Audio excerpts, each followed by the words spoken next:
Tensionet mes Iranit dhe Shteteve të Bashkuara janë përshkallëzuar sërish, pasi forcat e armatosura iraniane kanë ndërmarrë sulme ndaj infrastrukturës ushtarake amerikane në vendet e Gjirit Persik.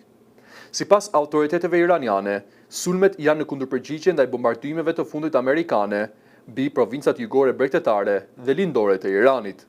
Zhvillimet e reja vënë në pikë pyetje anëpushtimin e arritur vetëm 3 javë më parë dhe rrisin frikën për një përshkallëzim të konfliktit në lindjen e mesme. Pamjet të publikuara nga Irani tregon një antar të Gardës Revolucionare Islamike duke shkruar mbi një raket një mesazh hakmarrjeje për liderin suprem Ali Khamenei, i cili u vra në ditën e parë të luftës gjatë sulmeve të Shteteve të Bashkuara dhe Izraelit. Po këtë të njëjtë u zhvillua edhe ceremonia e varrimit të Khameneit, pas një jave me ceremoni mortore dhe tubime masive në qytete të ndryshme të Iranit.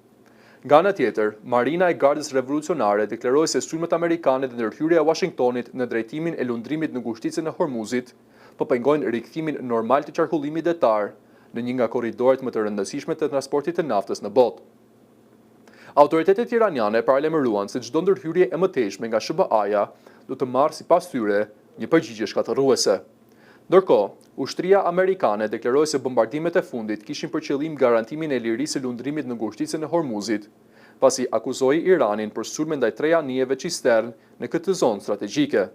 Pretendimet e palëve nuk janë konfirmuar në mënyrë të pavarur, ndërsa komuniteti ndërkombëtar po ndjek me shqetësim zhvillimet nga frika se përshkallëzimi i ri mund të rrezikojë stabilitetin e të gjithë rajonit.